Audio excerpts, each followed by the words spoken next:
Kom ons vat 'n oomblik, kom ons bid saam. Here, ons dankie. Here, dat U waardig is. Here, dankie dat ons die voorreg het om vanoggend saam te kan kom en te hoor wat U vir ons wil sê. Here, U is so getrou en U is so waardig van alles wat ons is en alles wat ons het. En Heilige Gees, ons wil U vra dat U vanoggend sal kom praat, dat U harte sal aanraak en lewens sal aanraak. En Here, dat U sal verheerlik word in alles wat ons doen. In Jesus naam. Amen. Amen. So as jy nie weet nie, ons is in 'n preekreeks met die naam Call to Called en ons gesels oor hoe ons geroep is om 'n impak en 'n verskil te maak in ons gemeenskap, ons families en al die areas van samelewing waar ons funksioneer en lewe. En ek geniet hierdie so baie hierdie reeks en die goeters wat ons geleer het, bemagtig my ook en ek hoop dit bemagtig jou om regtig 'n verskil te maak. En ek's opgewonde vir wat die Here vanoggend wil kom sê. Maar voordat ons begin, wil ek gou 'n oefening doen. Okay? So ek wil hê jy moet na die persoon langs jou of die persone om jou. As jy alleen sit, soek vir iemand anders wat alleen sit. Maar ek wil hê julle moet gou met mekaar hierdie volgende vraag deel of julle kan die antwoord vir mekaar gee. So ek wil hê julle moet vir mekaar sê, wat is die skerieste ding wat jy al ooit in jou lewe gedoen het? Okay? So draai na die persone om jou, dit kan groepies van 2 of 3 wees, maar gesels gaan met mekaar, wat is die skerieste ding wat jy al ooit in jou lewe gedoen het? Dalk shark cage diving, dalk is dit bietjie meer ernstig, maar deel gaan met mekaar.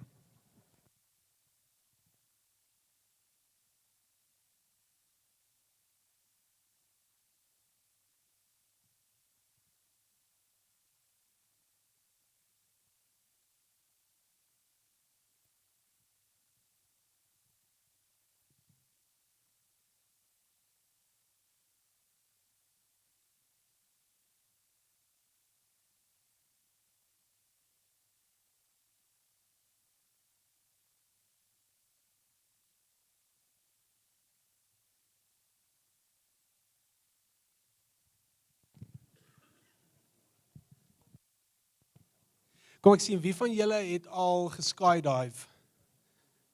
Skydive, shark cage diving. Ek sal eerder sonder 'n parachute spring voordat ek shark cage diving doen. Ek wil vir julle vertel wat ek gedoen het. Ietsie, dis nou nie die scarieste ding wat ek al ooit gedoen het nie, maar dis ietsie wat in die oomblik nogal vir my baie intimiderend was. So, ek as 'n klein jong seentjie was ek nogal bang geweest vir ouens in my laerskool. Ek onthou, ek was graad R geweest en dan was graad 7's geweest en vir een of ander rede het hulle gedink dis hulle voorreg om my lewe bietjie moeiliker te maak as wat dit hoef te wees. Hulle het my geboelie, nie te intens nie, maar genoeg dat 'n graad R seentjie tydens skooltyd op sy senuwees was. Nee, so ek het rondgeloop en as ek hierdie mense gesien het ek uit my pad uitgegaan om van hulle af weg te bly. Nee, jy sal na die ander kant van die gangetjie te loop sodat hulle nie jou raak sien nie. En ek was nogal bang vir hulle gewees en as 'n 6-jarige is jy nogal geïntimideerd met ouens wat baie ouer is as jy. Nee, so tydens skoolure was hierdie ietsie wat ek regtig mee gesukkel het. Maar na skoolure het goeters ewe skielik verander. Jy sien, dieselfde ouens wie ek voor bang was tydens skoolure, het nou die teiken geword. Nee, so wat ek gedoen het, en dalk kan jy vereenselwig met my, dalk dink jy ek is bietjie kens, maar ek het, in my kop het ek gedink, ek is nogal vinnig. Ek het gedink, ek weet hulle is soveel jaar ouer as ek, maar ek is seker dat as ek hardloop, dat hulle my nie sal van nie, want ek is, agile. En as 'n graad R laaitie het ek gedink, okay Pieter, daar's een manier vir jou om uit te vind of hierdie actually die waarheid is. So wat ek gedoen het, is na skool, het ek hierdie ouens, geen wonder hulle het my geboelie nie, maar het ek hierdie ouens geïrriteer, tot op die punt, waar hulle dit nie meer kon hanteer nie, en hulle my begin jaag, sodat hulle my kan piets, nee. En dan is dit soos, okay Petrich, nou kan jy die teorie toets. Is jy werklik so vinnig soos wat jy dink jy is? En dan wat ek gedoen het is, wanneer ek hulle geïrriteer het tot op daai punt, dan het hulle my begin jaag en dan het ek begin hardloop en begin Jason Colby, nee, so tussen deur die gange. En wat ek gedoen het is, ek het gehardloop tot by my gesin. Okay, so hier is wat gebeur het. Wat verander het tussen skoolure en naskoolure was, ek is die jongste van 5 kinders. 3 van hulle is my stieffamilie. Ek het 2 ouer boeties en 'n ouer stiefsussie en dan het ek 'n ouer bloedsussie. Nou 3 van daardie 4 was in my laerskool en 2 van daardie 3 was in graad 7. So wat ek gedoen het, is ek het hierdie ouens geïrriteer en hulle het my begin jaag en dan hardloop ek so vinnig as wat ek kan na my sussie toe. Want my sussie was geken, nee, sy was geken vir my battles, vir my fight. En die ouens was nogal geïntimideerd deur haar gewees. Ek weet nie of dit is omdat dit sy laerskoolmeisie was nie, maar dalk was hulle bang vir koodies of ietsie, maar ek het gehardloop so vinnig as wat ek kan en dan as die boelies, as jy hulle boelies kan noem, na wat ek aan hulle gedoen het, as hulle by my gesin kom, het hulle vinnig gestop, omgedraai en weggeloop, want hulle was nogal bang gewees vir my gesin, spesiaal vir my sussie, wat baie ouer as ek was. En ek wil net vir jou sê, nee, daar is min dinge wat vir jou die hoeveelheid selfvertroue gee, soos om te weet, jy gaan nou in 'n geveg in wat jy klaar gewen het. Nee. Al wat ek moes doen was, ek moes so vinnig as moontlik gehardloop het. Tydens skoolure kon dit nou nie gebeur het nie, want my sussie was obviously in klas gewees. Maar die titel van vandag se boodskap is, en verskoon die Engels, is Be courageous because the world depends on it. Wees dapper of wees braaf, want the world depends on it. Ek wil begin deur vir jou hierdie vraag te vra. Wat as dapperheid, of om braaf te wees, om courageous te wees, wat as dit gegaan het oor meer as net jouself? Wat as om braaf te wees gegaan het oor meer as net wat jy daaruit kan kry, of wat jy deur dit kan kry? Jy sien, vir die laaste 3 weke gesels ons oor hoe God ons geroep het om 'n impak te maak in hierdie samelewing. En ek hoop julle het dit raak gesien. Het julle dit gesien? Nee, ons is geroep om 'n verskil te maak in hierdie kerk, in ons gesinne, in ons omgewings, in ons werksplekke. Dit is die roeping wat God op ons lewe het, dat ons God moet lief hê met ons hele hart, siel en verstand, en dat ons ons naaste sal lief hê soos onsself. Nee, dat ons die mense om ons die heerlikheid van God kan wys. Maar ek wil vir jou sê, om te wees wie God jou geroep het om te wees, as jy dit wil reg kry, dan is jy vereis om dapper te wees. Daar is 'n vereiste dat jy braaf en courageous moet wees as jy werklik waar 'n verskil in hierdie samelewing wil maak. As ons regtig 'n impak wil maak, as ons regtig 'n verskil wil sien, dan is dit die vereiste dat ons strong and courageous sal wees. En hier is die ding, as ek kies om nie dapper te wees nie, as ek kies om nie braaf te wees nie, dan is ek indirek besig om die teenoorgestelde te kies. Jy sien, in hierdie wêreld het ons nie die voorreg om nie te kies nie. Want as ek nie kies nie, dan is ek eintlik besig om 'n keuse te maak. Jy sien, as ek kies om nie braaf te wees nie, dan kies ek eintlik om die teenoorgestelde te wees. So as ek kies om nie braaf te wees en 'n verskil te maak nie, dan kies ek om eerder myself te onttrek uit hierdie samelewing uit en dan nie 'n verskil te maak nie. Want jy sien, jy is in 'n spasie waar die Here jou gesit het en dit is jou verantwoordelikheid om in daardie spasie te funksioneer en werklik ware verskil te maak. En as jy kies om nie braaf te wees en daardie verskil te maak nie, dan gaan niemand anders nie. En ja, die Here kan iemand anders roep en ja, goeders kan uitwerk, maar die realiteit is, God se woord sê vir ons, in Ou Testament, hulle het my Woensdag herinner wat daai skrif was, waar Christus as kom kort. Maar in die Ou Testament is daar 'n skrif wat sê, it is not God's will that people should perish. Dan vra ons die vraag, but are people perishing? Dan sê ons ja. Nee, so is God besig om te lieg of mis ek ietsie? Die realiteit is God lieg nie, maar ek en jy het 'n verantwoordelikheid en God kies om deur my en jou, Korintiërs sê, om 'n co-laborer te wees en hy kies om saam met ons te werk om sy koninkryk te vestig in hierdie wêreld. So as ons kies om nie in verhouding met hom te funksioneer nie, dan is daar die realiteit dat mense kan ten gronde gaan as gevolg van dit. Ongelukkig en gelukkig het ons die voorreg om deel te kan wees van God se prentjie. Ek wil hê jy moet in jou Bybel Johannes 5, jy kan Johannes 5 toe gaan.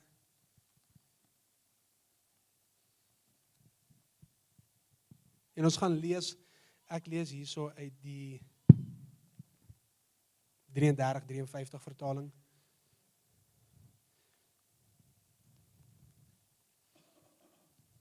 Rihanna het nou vir my cool triek geleer, dat ek nie eintlik moet merkies maak in my Bybel nie, sodat wanneer ek blaai, dan vat dit so lank soos wat dit vir jou gaan vat om daar uit te kom, en dan het jy actually tyd om daar uit te kom.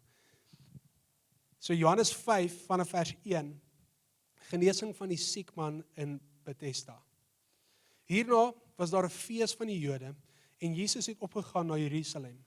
En daar is in Jerusalem by die Skaapspoort 'n bad met 5 pilaargange, wat in Hebreëus Bethesda genoem word.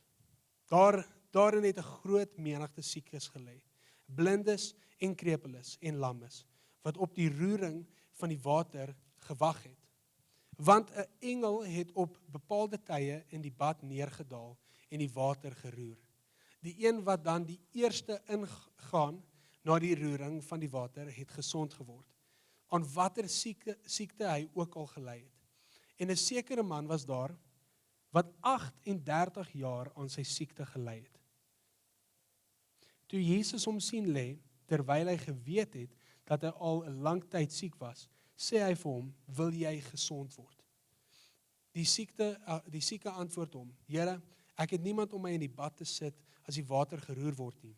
En onderwyl ek kom, gaan 'n ander een voor my in. Jesus sê vir hom, staan op, neem jou bed op en loop. En dadelik het die man gesond geword, en sy bed opgeneem en geloop. En daardie dag was dit Sabbat.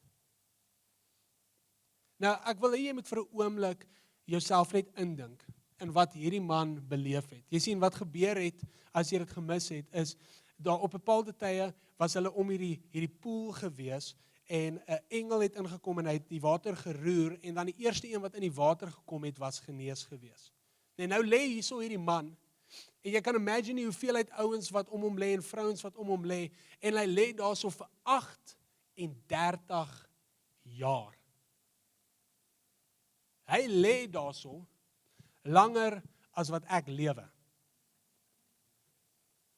En nou kom daar hierdie ou, vir hom was dit hierdie ou, hy het geen konteks wie hierdie man nou is wat voor hom staan nie, en hy kom na hom toe, en hy sê vir hom, hoorie, wil jy gesond word?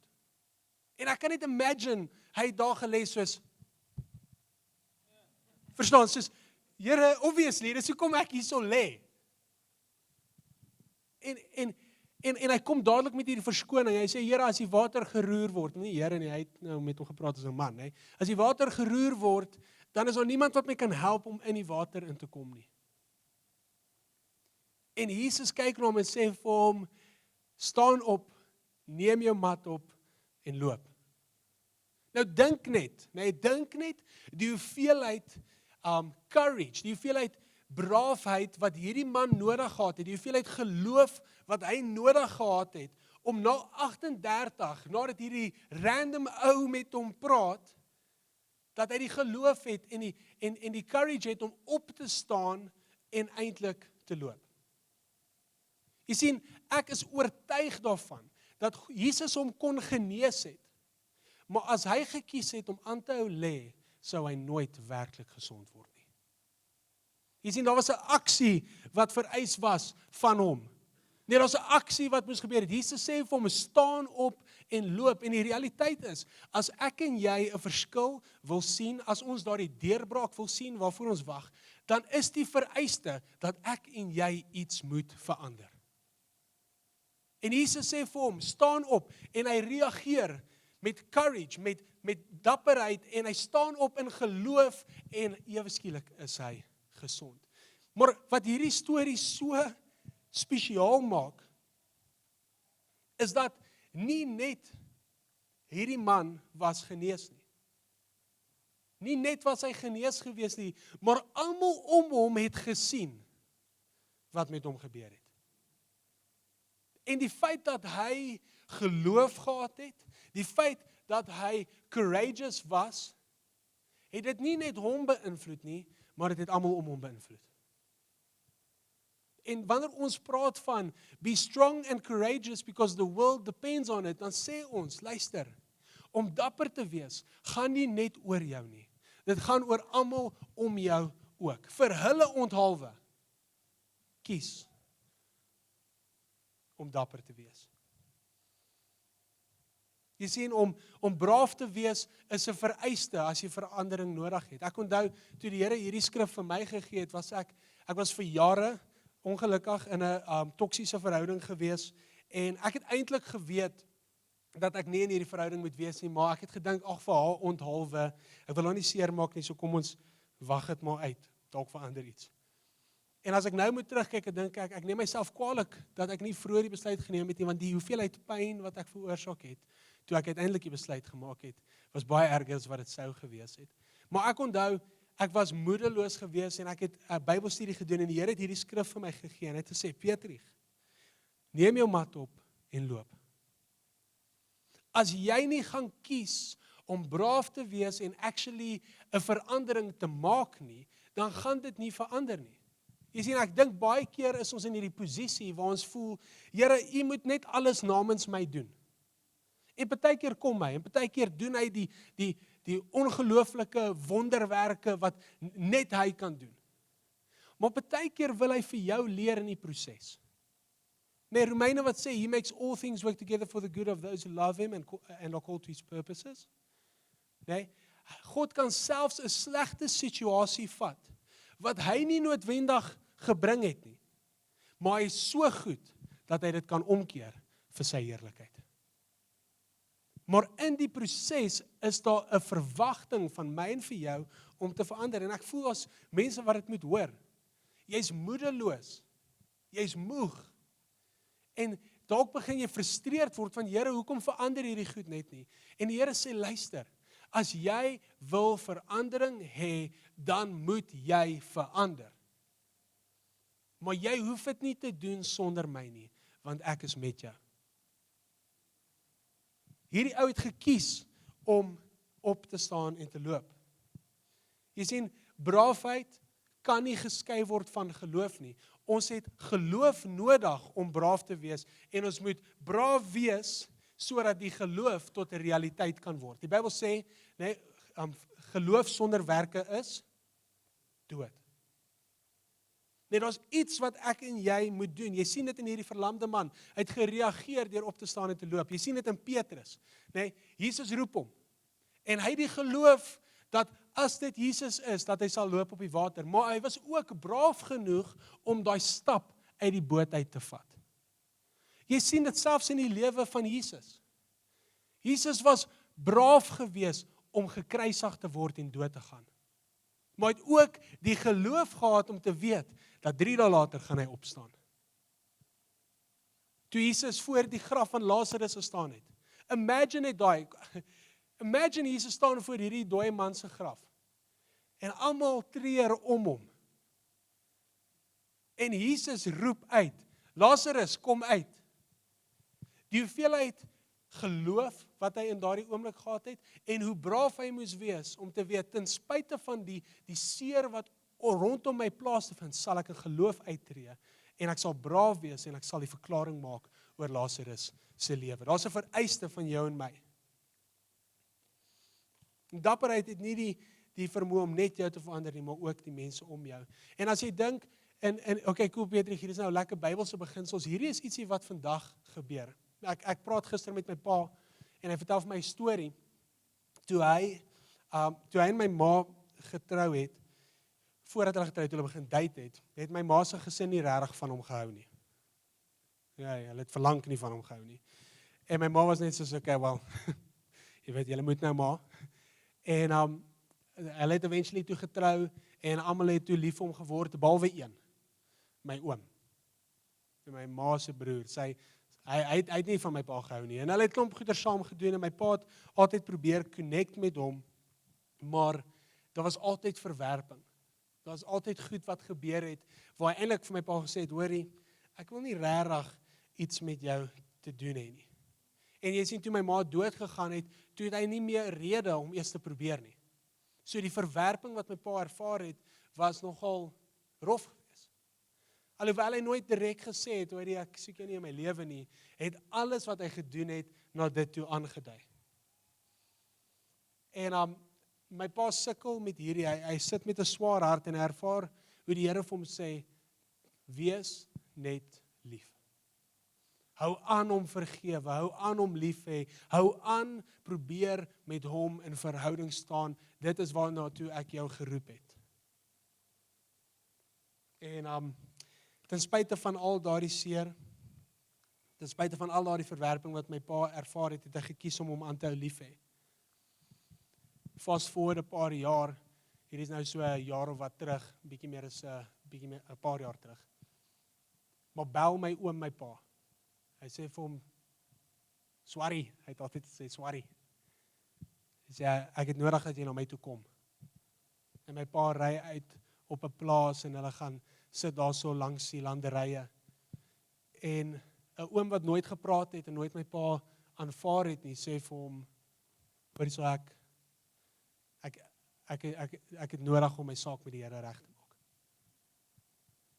Ek het droog gemaak, en ek kort Jesus. En my pa het die voorreg om my oom tot bekering te lei. 'n maand later is my oom besig om 'n pyp te dra. 'n Groot pyp, hulle het met sulke industriële pype gewerk, en hy het hom laat val, en het op sy voet geval, en hy het amper sy voet verloor. Maar in die proses wat sy voet, ek wil nou nie te graphic wees nie, maar wat sy voet oopgebars het, kry hy septisemia.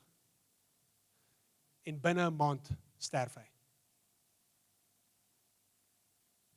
Nou hier is my vraag. Wat as my pa gekies het om nie braaf te wees, en aanhou die verwerping aanvaar, en aanhou die seer aanvaar, en aan te hou probeer om lief hê, en aan te hou deur te druk na hom toe? 'n oom wat nooit met enigiemand gepraat het nie, het die vrymoedigheid om my pa te bel, sou hy daardie vrymoedigheid gehad het, as my pa nie in die prentjie was nie. Jy sien, ons weet nie wat die antwoord is, ek kan nie vir jou met sekerheid sê nie, maar wat ek weet, is God kies om saam met ons 'n impak in hierdie wêreld te maak. Ons is geroep om braaf te wees. Ek wil hê jy moet blaai saam met my na Joshua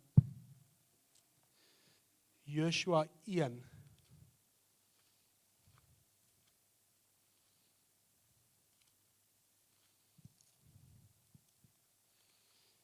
Terwyl jy daartoe blaai, wil ek jy net bietjie konteks gee rondom wat hierso aan die gang is. So, die volk Israel is as slawe geneem in Egipte, en hulle is besig om te sukkel, en sê hulle baie lekker nie. En God kies vir Moses om sy mense uit die land van Egipte uit te lei, en uit slawerny uit te lei, en in die wildernis in te lei. En hulle is daarso vir menigte jare, en God lei hulle daarso in die woestyn rond. En God beloof vir hulle hierdie beloofde land. Hierdie land wat hy vir generasies vir hulle beloof het. En hulle kom tot op die punt waar hulle buite hierdie land gaan kamp, en Moses roep hulle tot gehoorsaamheid. Moses sê vir hulle moet gehoorsaam wees, sodat al die nasies kan sien wie God is, en dat hy getrou is aan sy beloftes. Nou tel ons hierdie storie op in Joshua, net nadat Moses doodgegaan het, en Joshua die verantwoordelikheid gekry het, om sy volk te lei in die beloofde land in. Dan kan jy net jouself indink die gewig wat op Joshua lê. Nee, daar sou ons 'n land beloof vir generasies. En nou het hy die verantwoordelikheid om die laaste stukkie van hierdie belofte deur te sien. Hy het die verantwoordelikheid om hulle uiteindelik in die beloofde land in te lei, laai en ry. Hy het 'n bakkie gehad, Hilux, 500 mense. En hy het die verantwoordelikheid om hulle in hierdie land in te lei. En dis waar ons die storie optel. En ons begin lees vanaf Joshua 1, ons begin sommer by 1.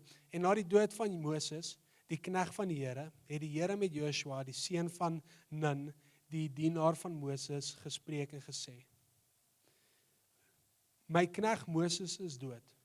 Maak jou dan nou klaar, trek deur hierdie Jordaan, jy en hierdie hele volk, na die land wat ek aan hulle, die kinders van Israel, sal gee.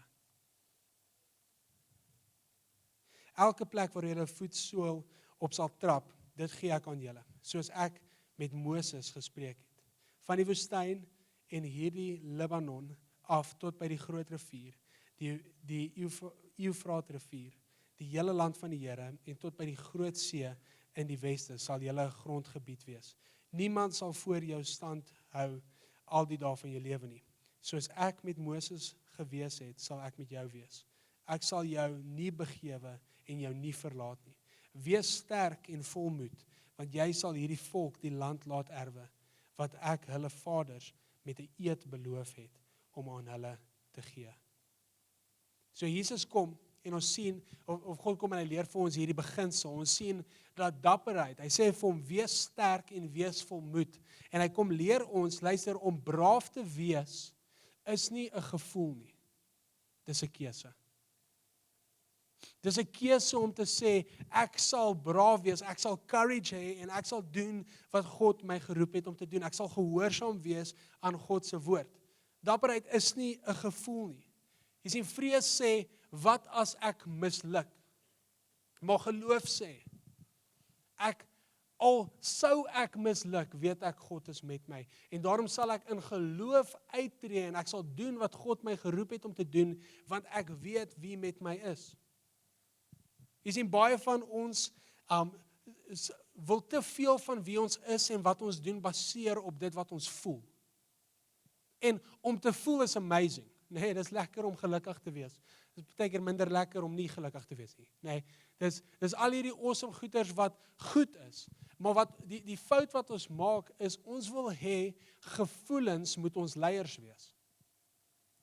Maar jou gevoelens is amazing diensknegte, maar dis 'n horribale leier. As ek doen wat ek voel ek moet doen, en nou praat ek nie van wanneer ons Here ervaar iets sê nie, ek praat van jou gevoelens. Wanneer ek nie lus voel nie, daarom gaan ek dit nie doen nie. Of wanneer ek bang is, daarom gaan ek dit nie doen nie. En ek laat gevoelens bepaal wat my reaksie is en wat ek doen, dan is ek besig om die punt te mis.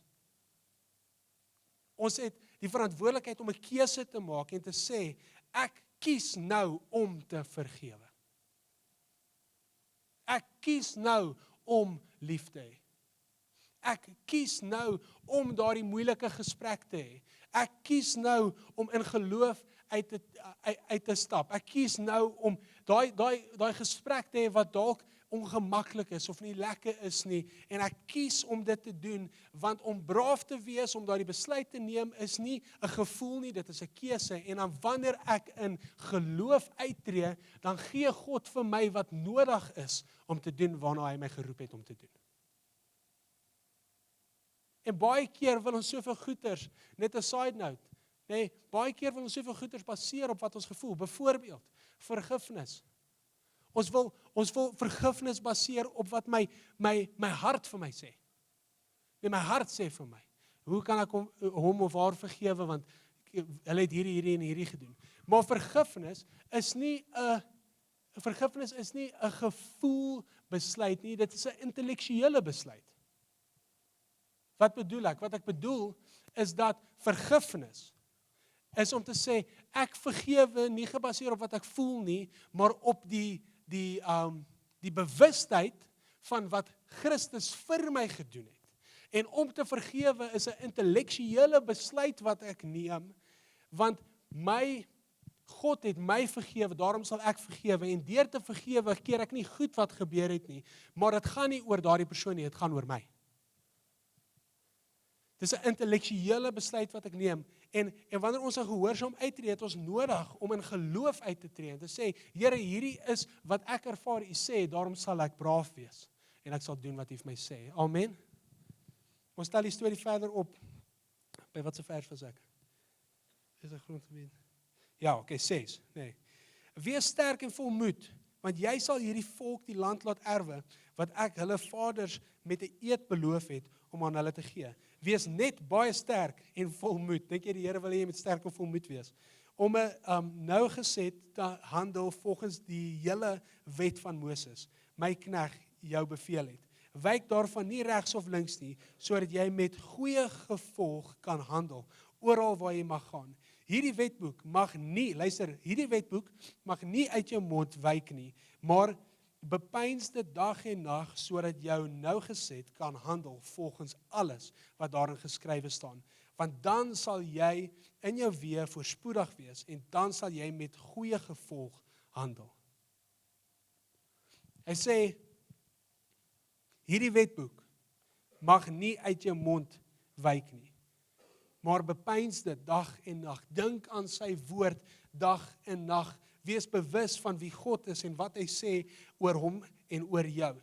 Jy sien innerlike belyning, wanneer ons onsself innerlik belyn met wie God is en wat hy sê oor ons, dan het ons uiterlike autoriteit. Dis slegs wanneer ek in die waarheid kan leef, wanneer hy sê, die Engels sê meditate on his word, nee? Mediteer op dit wat God vir jou sê en wat sy woord vir jou sê. En hy sê, moenie laat hierdie wetboek buite jou uitgaan nie. Laat dit altyd deel wees van wie jy is en deel is van jou hartspostuur. Want wanneer jy belyn met God se waarheid, dan sal die uitkoms van jou innerlike belyning uiterlike autoriteit wees. En baie keer wil ons dit andersom hê. Ons wil hê dat ons moet promote word, nee, ons moet iemand in gesag wees, of ons moet al hierdie goeders reg kry voordat ons in autoriteit kan lewe. Wanneer Jesus sê, Jesus se voorbeeld was dat ek kies om myself, ek gee 'n konteks.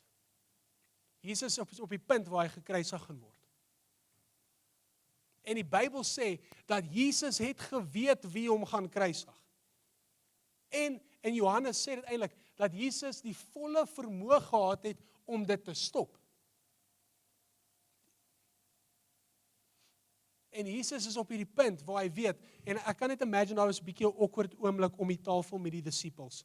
Jesus sê die volgende ou wat sy broodjie in die sous gaan druk, kyk Petrich, PBF, nee, Petrich Brits vertaling. Hy sê die volgende ou wat sy brood in die sousie gaan druk, daai is die een wat my gaan kruisig, of wat my gaan verraai, en Judas druk sy broodjie. Nou imagine net die disippels om die tafel soos, ek het jou gesê. Nee. En Jesus weet wie dit is, en hy weet dat hy het alle autoriteit om hierdie tot 'n eind te bring. En wat kies Jesus om te doen? Hy sê, iemand bring vir my 'n bak water, bring vir my 'n voorskoot, dis tyd dat ek Judas se voete moet was. Jy sien, sy autoriteit was nie gebaseer op sy promosie nie. Nee, die feit dat hy die seun van God was en hy alle vermoë het om hierdie tot 'n eind te bring. Sy autoriteit was in die waarheid van wie God hom geroep het om te wees en wat God hom geroep het om te wees, en hy het gekies om te dien. Jy sien, ons lei met oortuiging, want oortuiging sê vir ons, ek sal gehoorsaam wees aan dit waartoe God my geroep het, selfs wanneer dit ongemaklik is, seer is en pyn veroorsaak, sal ek altyd myself belyn met sy waarheid. Dan gaan ons aan. Het ek jou nie beveel nie, vers 9. Wees sterk en vol moed. Wees nie bevrees of verskrik nie, want die Here jou God is met jou, oral waar jy heen gaan. Onthou julle, ek het begin met hierdie storie deur te sê, dit is so lekker om in 'n geveg in te gaan, wat jy weet jy klaar gewen het.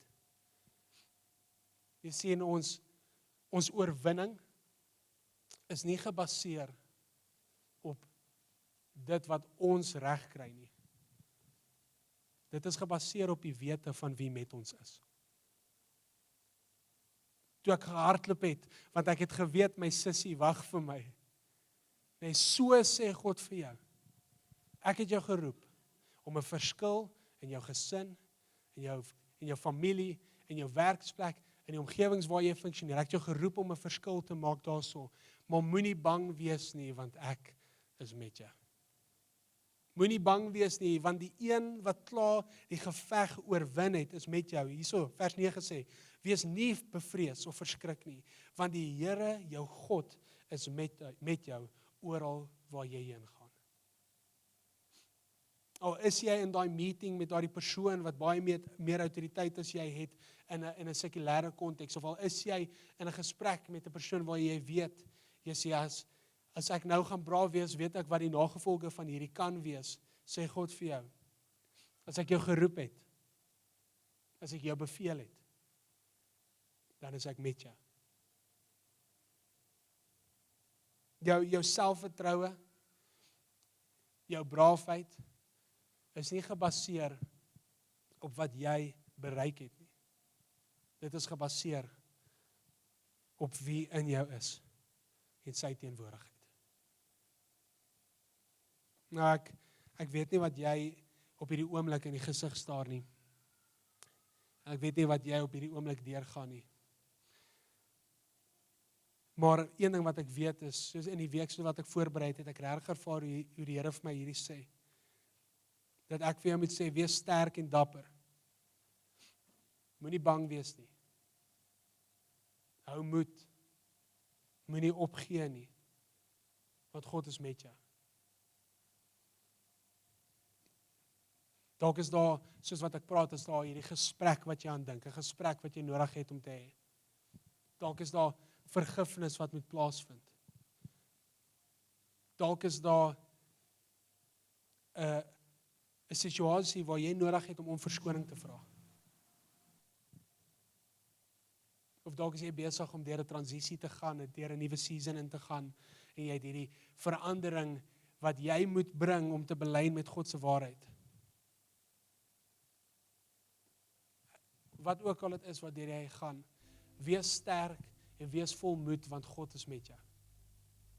Hy het jou geroep, en nie net het hy jou geroep nie, hy het jou bemagtig om daardie verskil te maak. Kan jy net jouself indink, nee, net vir 'n oomblik, laat jouself toe om te droom. Hoe sou hierdie wêreld gelyk het? Kom ons bring dit 'n bietjie meer huis toe. Hoe sou Johannesburg gelyk het? Kom ons bring dit nog 'n bietjie meer huis toe. Hoe sou jou gesin gelyk het? As jy gekies het om te wees wie God jou geroep het om te wees, en in braafheid op te tree en in geloof in te spreek en verandering te bring, want jy weet God is met jou. Dink net vir 'n oomblik jouself in dit in. Hoe sou jou werksplek gelyk het as elkeen van ons wat hierso sit in die autoriteit wie God ons geroep het om te wees, as ons in daardie autoriteit gefunksioneer het en gesê het, Here, ek sê ja ten spyte van my omstandighede. Here, ek sê ja ten spyte van dit wat ek voel of waardeur ek gaan. Want jy sien, om in autoriteit te funksioneer en om 'n verskil te maak is nie gebaseer op jou gevoelens nie. Dis gebaseer op die waarheid van God se woord oor jou. En dan wanneer jy verskil maak, gaan dit nie oor wie jy is nie, dit gaan oor die krag van die stem wat deur jou praat. En ek weet nie van jou nie, en ek het dit al gesien, maar alles wat buite belyning met Jesus se woord is, sal sy knie voor God buig as ek en jy kies om in autoriteit te staan met wie God ons geroep het om te wees. En hier's die realiteit, as jy nie doen nie, dan gaan jy ook 'n invloed hê.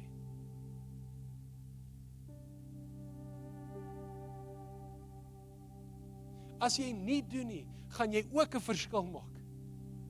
Maar daardie verskil is nie vir God se heerlikheid nie. Daardie verskil is nie vir God se glorie nie. Ek en jy staan vandag voor 'n keuse. Die Here sê, wees sterk, wees vol moed, want ek is met jou.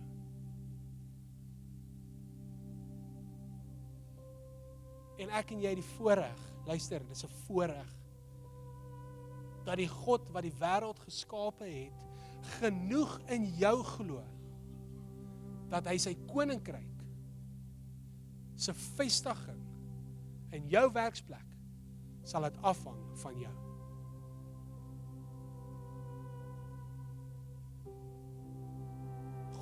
God sien genoeg in jou raak. Ek voel jy moet dit hoor. As jy in die spieël kyk en jy dink, jou stuk rubbish. My pa het altyd gesê, jou second hand.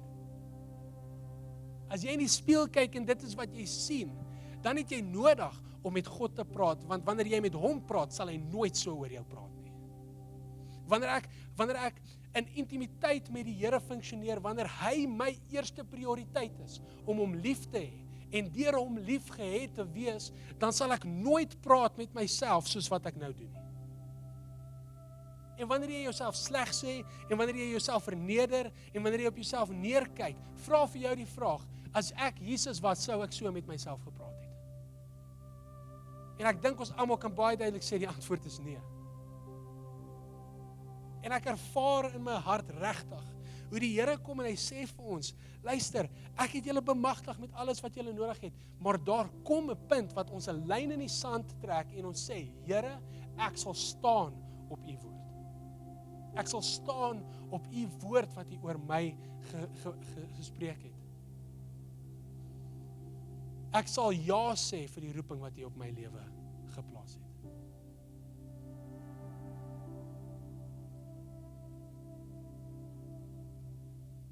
My pa het altyd, ek sê dit so asof hy dood is, my pa het altyd die Bybel gevat en hy het so op die vloer gesit en hy het altyd op die Bybel gestaan. En hy het gesê, ek manifesteer dat ek staan op die woord van God. My ma, my regte ma, sy het hierdie klein Bybelversies gehad en sy het altyd in haar skoene se sole gesit. En hy het sy gesê, elke dag wat ek loop, is ek besig om te loop op die woord van die Here. Jy sien, daar so is 'n praktiese stap wat ek en jy vat, 'n manifestering. En ek praat nou nie van weird goeders nie, nee. Ek praat van om in autoriteit uit te tree en te kan sê, net soos wat as iemand gedoop word, is dit 'n praktiese uitdrukking van die besluit wat hulle neem. Is daar 'n praktiese uitdrukking wat ek en jy kan kies om te maak, om te sê, vandag kies ek om te staan vir wie God my geroep het om te wees. En as dit jy is, wil ek vanoggend en jy moet saam met my staan. Dat jy fisiese uitdrukking sal gee en sê, vandag kies ek om te staan vir wat God my geroep het om voor te staan. En as jy nie daardie besluit neem nie, wil ek vir jou sê, moenie staan nie.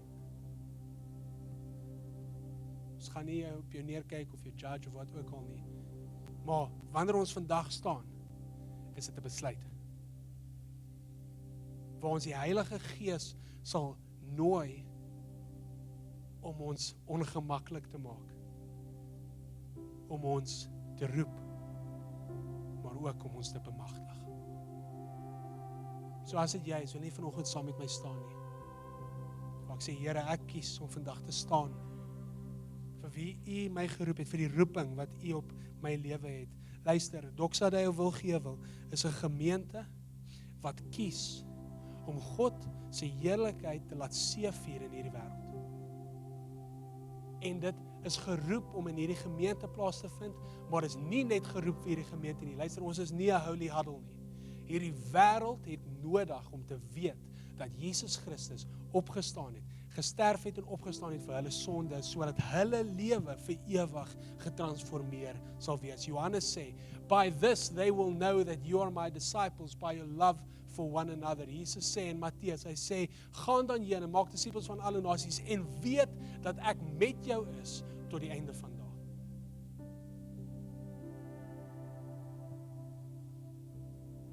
Ons is geroep om 'n verskil te maak. En Here, vanoggend as 'n gemeente, sê ons, hier is ons. Here, vergewe ons vir die kere wat ons nie na u stem geluister het nie, of wat ons gekies het om nie te reageer nie. Here, maak ons opnuut sensitief vir die stem van die Heilige Gees.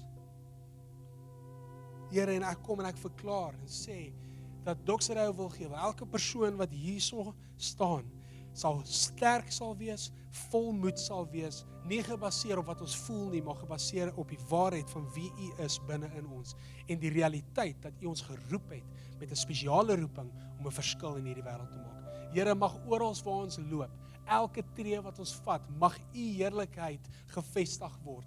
Here, oral waar ons loop, ek dink aan die disippels, Here, waar Petrus se skaduwee net geraak het aan 'n man en hy was genees. Here, mag waar ons loop, mag wonderwerke uitbreek, links en reg, Here, laat mense U heerlikheid sal sien, laat harte gerestoreer sal wees, laat verstande met goud gevul sal word, al die krakies, Here, laat hulle verstand sal belyn met U woord en met wie U hulle geroep het om te wees, Here. Laat mense hulle identiteit sal ontdek, wanneer ons net een woord met hulle praat.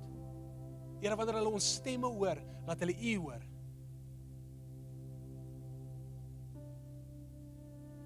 Here, ons het U lief.